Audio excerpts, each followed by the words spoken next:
I believe the color of my shirt is befitting of the occasion, especially for investors that are congregated in the Chinese tech market. And please do not be surprised if in the next video, I start rocking in this lobster wearable wallet from LVMH. So jokes aside, this post really got to me. I laughed out loud, but the general consensus now is that the bull market is right underway in the Hong Kong market, especially in the Chinese tech sector. And just a huge shout out to all of you that diamond-handed, and it has been a long-awaited rally. So just this morning, I was actually tagged in a tweet, basically rounding up all the OG Chinese tech market bull. So that's it. Why this renewed optimism? I think specifically, one of the largest Chinese tech companies that is also dual listed in the US market, namely Alibaba, has recently seen its share price momentum picking up very quickly. And I think this time round, compared to the false breakout in earlier part of 2025, was that there are very core, important, fundamental developments in the business in terms of their earnings, and also supported by this change in sentiments. So of course, one of the OG in the Chinese tech market as well, Mr. Brian, he clocked in a 3-month performance with a screenshot of his IB portfolio of 343.36%. I think let's give him a round of applause. But of course, this kind of results cannot be clocked with just common shares alone. He clearly used some sort of leverage or even some options to structure his trade. So that aside, I think for myself, I don't personally advocate for using options to mimic your long-term positions. But kudos to him, he took the plunge and he's reaping the rewards. So I've actually consolidated the top 8 based on market cap of all the different Chinese tech names that most of you probably follow. You have your Tencent and Baba, and then your Pinduoduo, Xiaomi, Meituan, so on and so forth. And I've actually tabulated some of these key metrics for your own consumption. So I've looked into their peak share price, the date in which they reached that valuation, the current price, the difference between their current price versus their peak, and the 52-week low, and how much they've recovered from there on. You can see that it speaks a much more complicated picture. It does not just show that, all the Chinese tech names all went 45 degrees to the right to the moon. So if you compare it to their so-called peak valuations, there are 3 companies that stand out: Tencent, Xiaomi, and Trip. So Xiaomi and Trip is currently near the all-time high, nothing to compare there.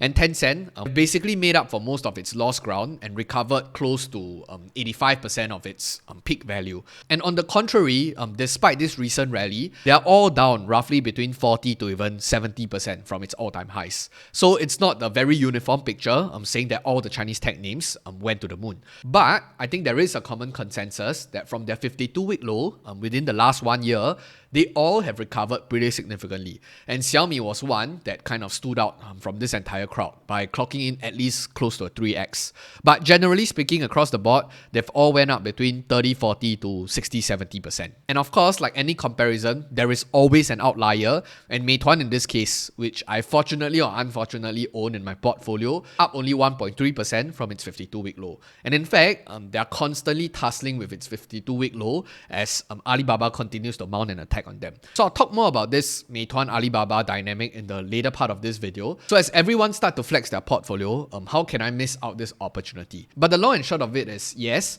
I think from the past 3 to 4 years, I was at one point in time 100% into Alibaba. But I think over the course of building out my entire portfolio, I've started to add to other names. And this is the current snapshot with Alibaba, with the ticker 9988 in the Hong Kong market, still making up close to 30%, and Tencent coming in next at 17%. So you can see that based on geographical breakdown, Hong Kong is still largest. In fact, it's the majority at 53%. US comes second at 26%, and China is at 7%. And this screenshot is as transparent as it can get. And I really love Potsado as a platform, which is where I basically aggregate my entire portfolio. So on a year-to-date basis, my portfolio is up roughly 32%, a far cry from Alibaba's 80-90%, but I think still pretty significant. On an annualized basis, I think I've run this portfolio for close to 4.5 years. Annualized on the money-weighted return, it's 17.3% CAGR, compared to the S&P of 16% and QQQ or the Nasdaq of 21% CAGR. Some of you would intuitively think that, hey, did the S&P 500 or even the Nasdaq clocked in such a high rate of return, at least over the last 4.5 years? So the answer is yes and no. Yes, because what Potsado do is basically run some sort of a parallel portfolio, assuming that you just buy an Alibaba position. On that same note, buying, let's say, the S&P 500 or on Nasdaq. Hence, you can see that the CAGR is a lot higher compared to the sticker returns that you see of the 10, 12, 15% of the general index. So it does take into account the difference in timing of your own individual positions as well. But I think all things considered, at least on a 4.5-year time frame since late 2020, my portfolio did indeed catch up with the S&P 500, but still lagging behind the QQQ. Generally because I buy on dips, hence the returns profile is a lot more inflated. And also on the other hand, the rate that I'm injecting capital into the portfolio is at a much significant and higher rate of recent times versus 3-4 years ago. Hence, the money weighted return really plays a lot more emphasis on the recent buys and the recent performance. If you're interested in Podsado's tracking function that helps you have a more fairer comparison with the indexes, I do have an affiliate link with them. I'll leave the link in the description below. If not, I think I wanted to transition over to this point of view where I'm seeing more and more commentaries about people getting very excited about Alibaba stock, and there are a lot of what ifs and would haves. And a very common comment here is that if you continue to go all in into just this one stock, you would have made so much more money. And of course, hindsight is 2020, and I don't disagree because it's a factual statement. But I think there are a lot of different considerations, especially when you think about, I could have done that, I would have done this, and things like that. And the general working principle or the conclusion that I've come to is relatively simple. At the end of the day, investing is really a very personal endeavor. And especially if you're not managing other people's money, all you have to do is to be accountable to yourself. And there's only one number that matters, which is the ultimate portfolio CAGR. Whether this year to date you do an 80-90% or last 3 years you haven't been doing well, if you were to compare to that extent, it will never end because someone that is using margin plus leverage plus options, he'll definitely do a lot better. So don't bother about all these noises. At the end of the day, we really just want to be accountable to ourselves, look at the general portfolio CAGR and try to drag it as long as possible and make it as sustainable as possible. That's the only thing that matters. A lot of all these movements within the last 3 months, 6 months, 1 year, you could have all in. In fact, I could have all in into Nvidia 5 years ago. I would have got a much better return. Don't be too distracted. Keep your eyes on the price and continue learning and improving in the stock market. And on the flip side also, there are naysayers after looking at this recent run-up would say that, think about the number of opportunity cost that was lost during this period back holding this stock. And in fact, if you didn't add on the way down, probably might not be even in the green on this stock yet. So likewise, regardless whether you come from the bullish or bearish side of the argument, it's the same. So at the end of the day, just look at the final number, which is your portfolio compounded annual growth rate. If that's a number that you're comfortable with, continue doing what you're doing. If you're uncomfortable or you think that there are different lessons to be learned, do your reflections, look at how you organize your portfolio and learn along the way and continue building from there. So no point trying to talk about all these opportunity costs or not. I think all these are a waste of time. That said, do you know what is not a waste of time? Getting your welcome rewards from Longbridge. So do you know that the $2,000 sitting in your bank account today could be working way harder for you? And Longbridge, a MAS licensed broker in Singapore, has a promotion running right now. And if you sign up with my link below and deposit just 2,000 Singapore dollars, here's what you get. A 6 plus 6% per annum interest boost on your first $2,000 for 90 days, exclusively through my link.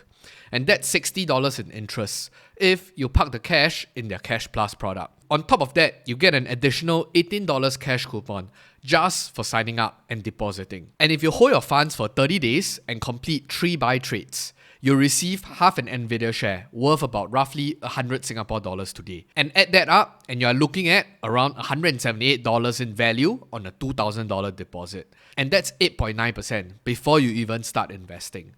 So you also enjoy lifetime commission-free trading for US, Hong Kong and Singapore stocks. 0 platform fees, and if you've got more capital, rewards can go up to $800 in total just for getting started. So don't miss this out. Click on the link in the description below to grab your exclusive rewards. And thanks to Longbridge for sponsoring this video. Now, after all these feel-good discussions about how your portfolio is doing well, I do have a few pointers that I wish to share about Alibaba and some of its recent developments, especially after my trip to China. I've actually came back on Sunday, so some of these memories are still very fresh on my mind. So I know that everyone is extremely excited about what is to come for Alibaba. It's definitely also reflected in its share price, and there are indeed quite a bit of tailwind behind them. So they are clearly the number one de facto player to bet on China's leading AI and also cloud business, at least in the public markets. And the management team has also came in the last earnings call sounding extremely confident. But being contrarian by nature, I do want to share a few words of caution when everyone is excited, while at the same time also give some comfort when everyone is down. I think that is naturally the role that I'm playing in this very noisy market. And the first and foremost topic, I think on most shareholders' mind, is really the current war on Meituan. To dive deeper into the fight with Meituan, I think Alibaba no doubt mounted a very strong and overwhelming attack into Meituan's key areas, such as food delivery and also in instant commerce. At first glance, they did produce pretty significant and pretty solid results. And there were two more recent headline-grabbing news from Alibaba, saying that they are expecting Taobao's instant commerce to add $1 trillion of RMB in incremental GMV in the next 3 years. The second headline was that they recently launched Amap's Street Star feature, which is some sort of a ranking system for their food platform, and it already attracted 40 million users on the first day, and it surpassed Dianping to become China's largest food ranking platform.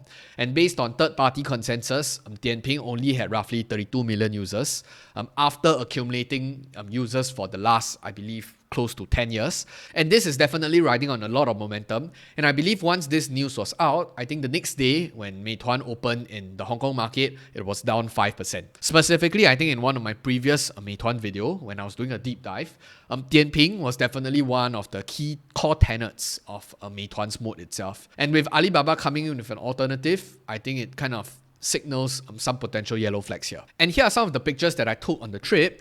And of course, you have to trust me because this is based on my own lived experiences and anecdotal sharing. So I really tried my best to not show some companies in better lights versus others, but this is really my general consensus. Across the streets, when you go to very busy areas, especially with high density and high population areas, you look around, most of all these delivery people are wearing yellow.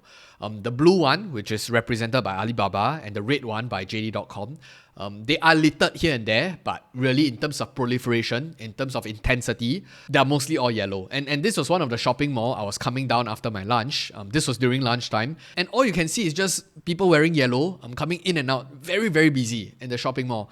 And I hardly see any other colors. And they do feel a little bit scary because all of them are rushing against time. So that's on the delivery and ridership side. What about the merchant side? So the picture on the left is actually one of the bubble tea joints. When I was waiting for my order, I was looking at the delivery collection area.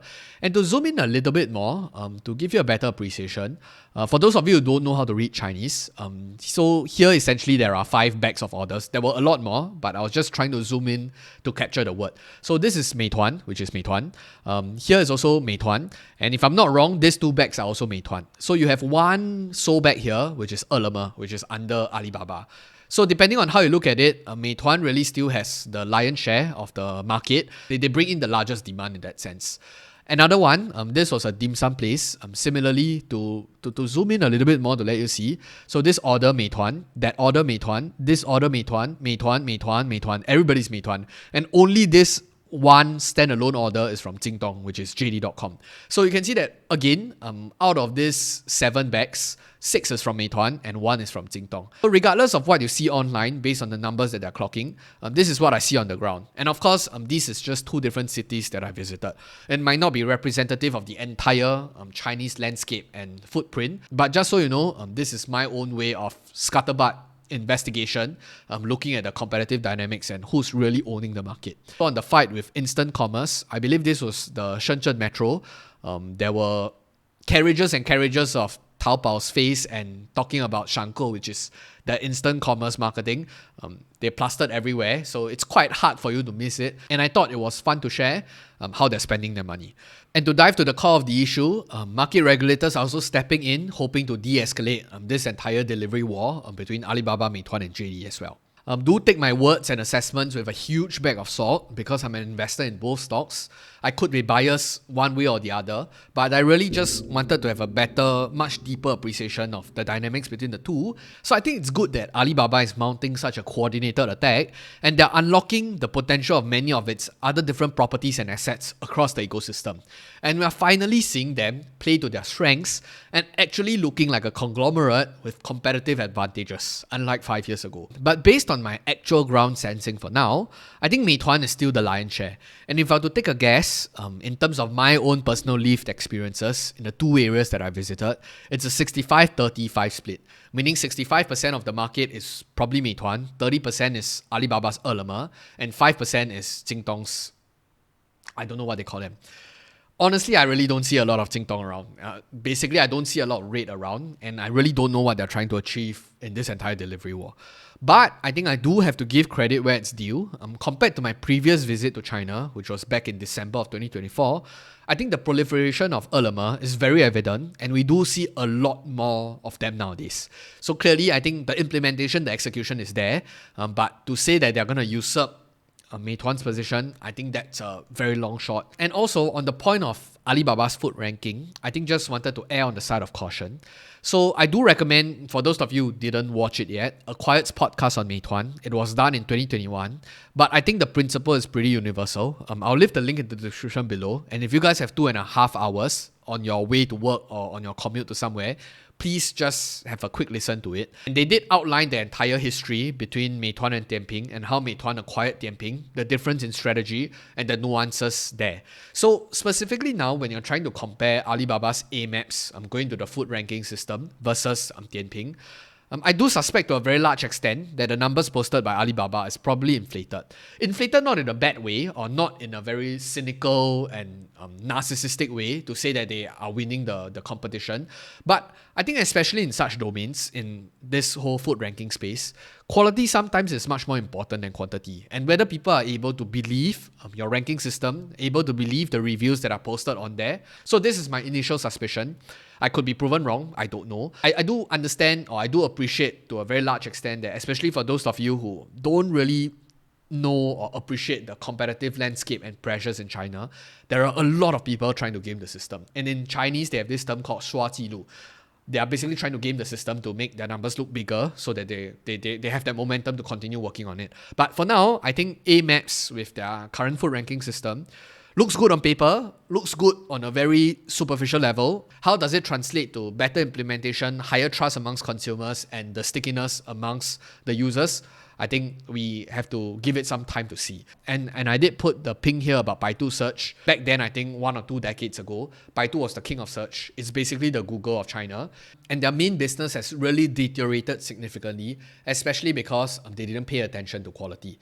And if I can speculate, I do believe that this food ranking system has a very, very important quality aspect and a quality premium as well. So Baidu now, if you look at the overall search volume in China, locals are much more willing to use things like RedNote, Xiaohongshu, or TikTok, which is Douyin, to do their searches versus the traditional search engine, like what Google is doing. So looking or trying to triangulate some of these different business models, I am a little bit skeptical. So that's how I look at this dynamics today. Now, on the second point about this idea of raising capital, this is something Alibaba is doing, has been doing, and they're doing pretty effectively.